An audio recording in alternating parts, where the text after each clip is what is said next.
Olá, opa! Espero estar suficientemente disfarçada para tratar do tema que é extremamente desagradável, que é a importunação sexual. Eu queria, para falar desse assunto, eu queria estar disfarçada, na verdade, de Rihanna matando os homens nos clipes, mas como não tinha esse filtro, gente, vamos lá. Olha só, seguindo aquele sistema de analisar os posts do governo, nós temos essa campanha aqui e é justamente com base nesse post que nós delimitamos um recorte, que é enfrentamento à importunação sexual dentro dos transportes coletivos. Primeira coisa que a gente tem que pensar é, o que é importunação sexual?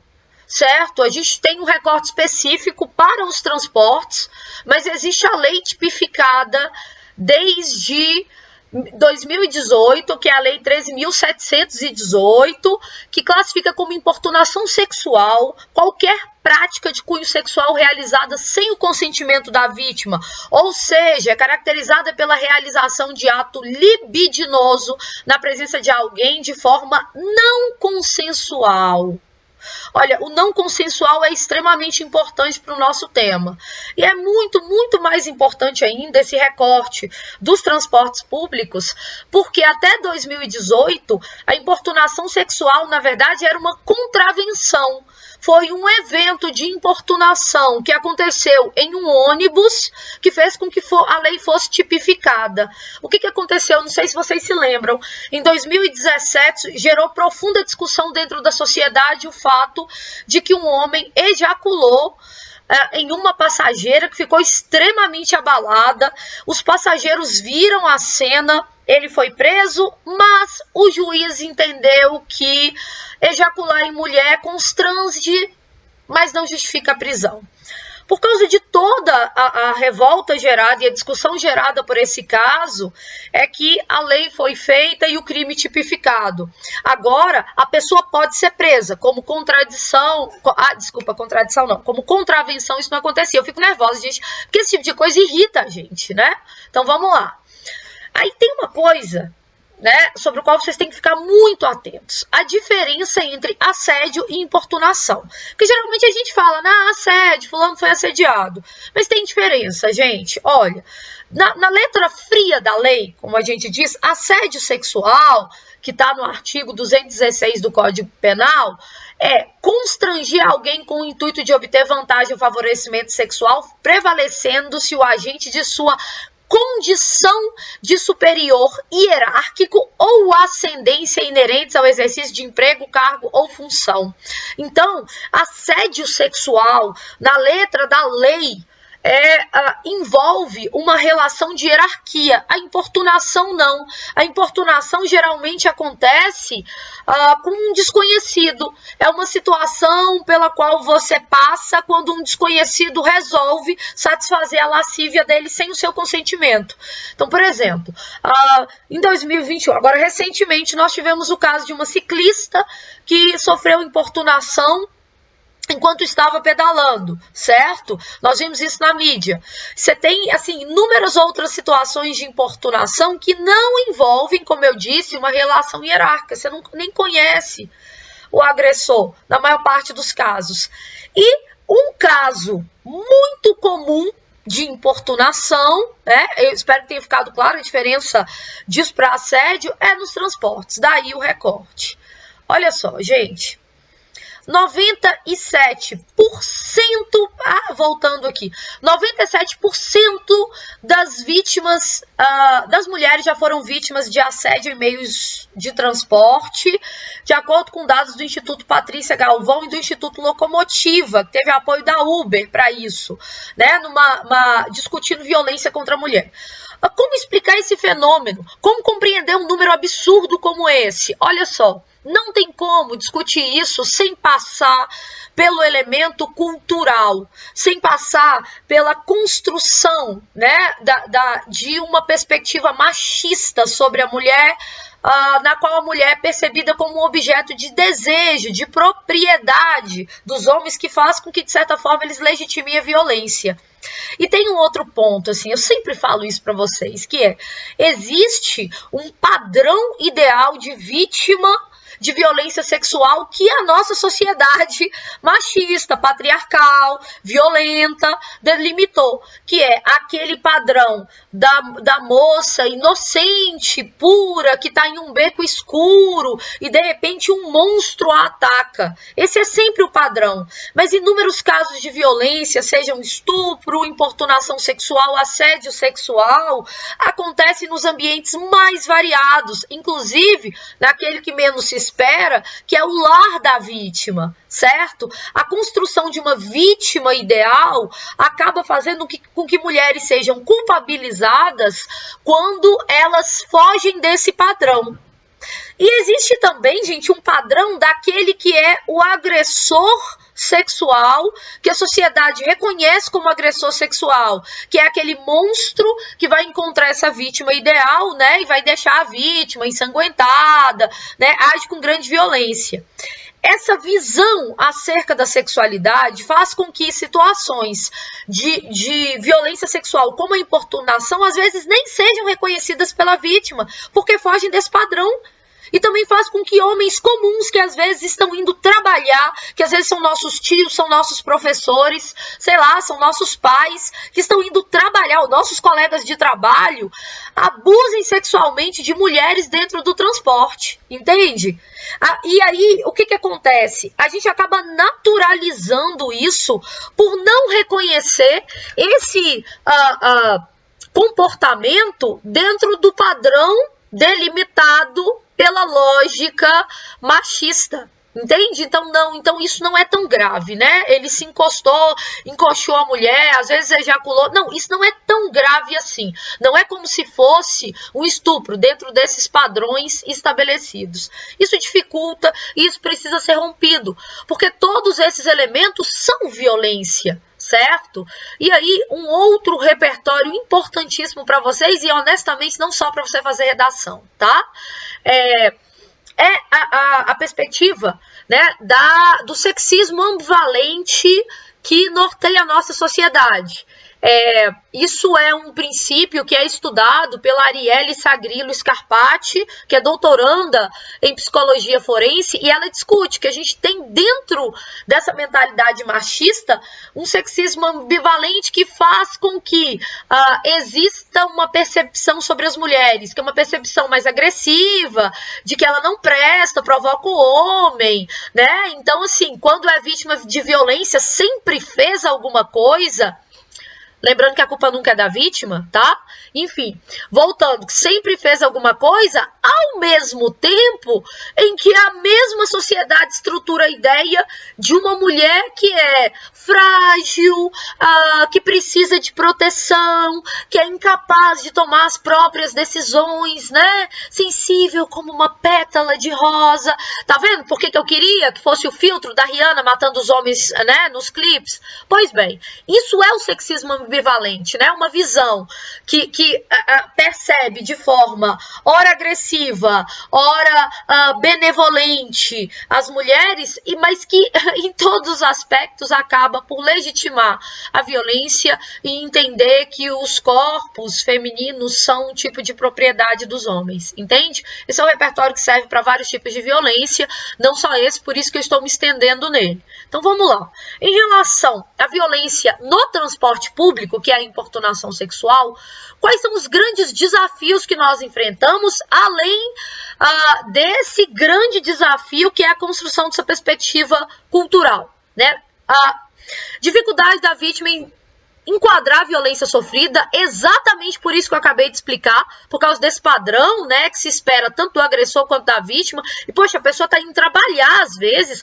ou tá no transporte, ou tá indo pra qualquer lugar, gente, não importa, eu vou até voltar aqui, não importa se tá indo trabalhar ou não interessa, olha, o que caracteriza, tá, a violência é a falta de consentimento, pode ser que a mulher esteja indo para um prostíbulo, que seja, se ela não autorizou a utilização do corpo dela para satisfação da lascívia, daquele indivíduo, também, gente, pode ser, a importunação não é voltado apenas para mulheres, tá? É porque mulheres são mais de 90% das vítimas. Então não interessa quem é o indivíduo, o elemento que está praticando a importunação, e não interessa como ela está vestida, o que ela está fazendo, se está indo trabalhar ou não. Na verdade, a questão é, se não há consentimento, é violência, ok?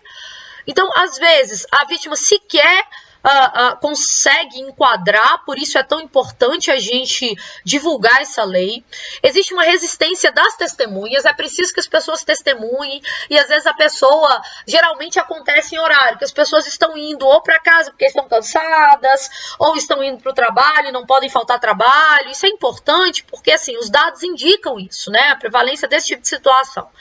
Existe uma omissão da sociedade civil, aquela história de não vou me meter, e uma naturalização dessa prática que é tão comum nos transportes, que uma intervenção, assim, triste ampliação de uma coisa que já existe, que é a separação de vagão feminino e masculino, sendo que o que tem que acontecer, gente, é educar esses homens para que eles não cometam esse crime. Ok, esses são os principais desafios. Com base nesses desafios, a gente vai trabalhar na intervenção, tá? Isso aqui é o que está no site do governo, é a observação do ouvidor nacional, né? Quando o governo lançou essa campanha que está aqui, essa chega para lá, e isso aqui é um ponto. Para fazermos o enfrentamento efetivo da violência contra a mulher, é necessário o engajamento de todos, principalmente da sociedade civil. Por isso, estamos munindo a população de toda a informação possível para agir diante dessas situações. A campanha pretende integrar a comunidade no desenvolvimento de estratégias para combater as violações de direitos humanos e promover a igualdade. No caso, a campanha chega para lá, né, que nós usamos para iniciar, vou até voltar nela aqui, para iniciar aqui a aula. Mas o que a gente vai fazer? Quando você trabalha intervenção, a proposta de intervenção, né, o INEP não espera que você tenha a solução. Você pode ampliar medidas que funcionam. Então, vamos lá. Capacitar motoristas e cobradores para que eles consigam identificar e agir diante de importunação sexual no transporte público, disponibilizar carros exclusivos para mulheres, isso ampliar esse sistema, mas como eu disse, o ideal seria educar os homens. A gente tem, né, na Companhia Paulista de Trens Metropolitanos, a CTPM, um projeto que envolve a iniciativa privada, que é o Instituto Avon, certo? Com a Companhia Paulista de Trens, na criação de espaços a acolher. O que são esses espaços? São espaços para que a vítima de importunação possa ser acolhida e também denunciar, fazer a denúncia, tomar água, receber apoio psicológico. Existem esses espaços, no caso, em São Paulo, e eles devem ser ampliados. Lembre-se que lá em associação com a iniciativa privada que é a Avon, a gente pode ampliar isso, né, incluindo outros agentes. Isso aqui é um exemplo, né, é o que eu tirei do site. A gente tem alguns espaços nas estações, isso precisa ser ampliado lá também. Outra ideia interessante, né, que existe em Belo Horizonte, é o botão de assédio. Existe um projeto de implantação desse botão e tudo começou com treinamento de operadores de ônibus, certo? Para que eles conseguissem identificar, saber o que fazer, e aí tem o botão. O botão é acionado assim que os condutores percebem o assédio, e aí o que acontece? Um GPS da localização do ônibus e a Guarda Municipal e a polícia ou a Polícia Militar vão interceptar esse ônibus e prender esse agressor. Isso aqui eu achei genial, fenomenal.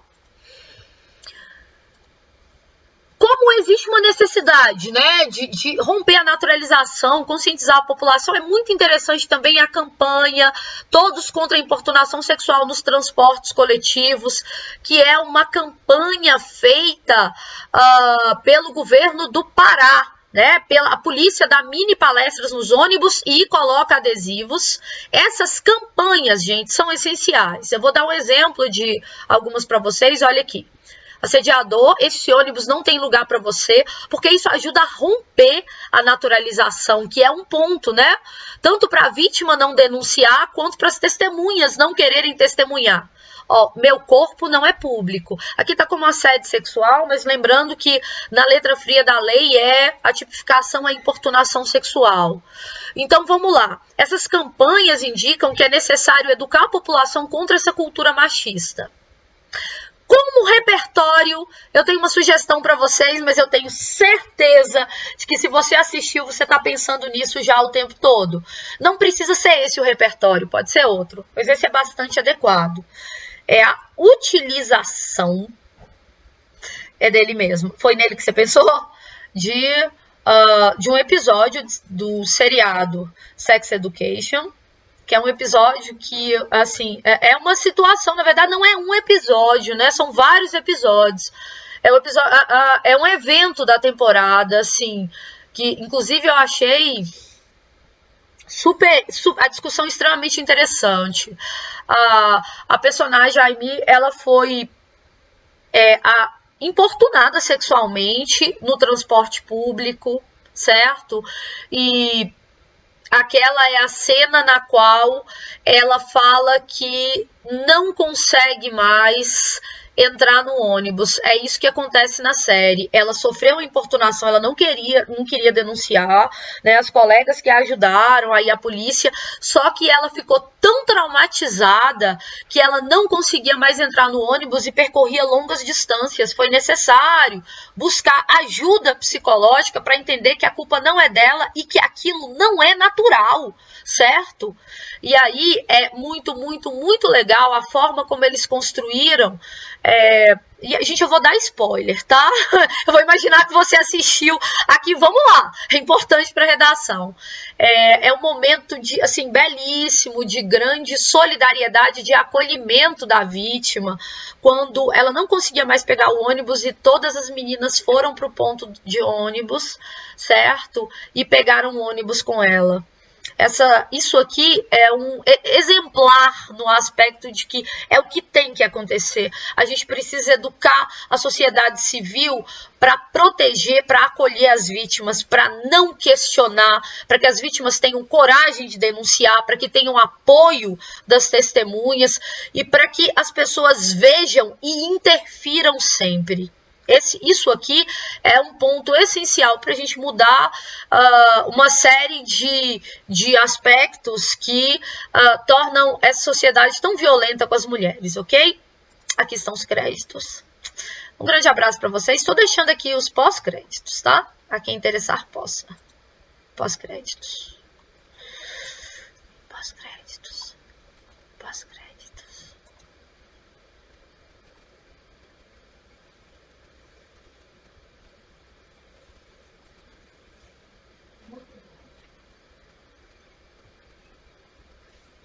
Quatro anos.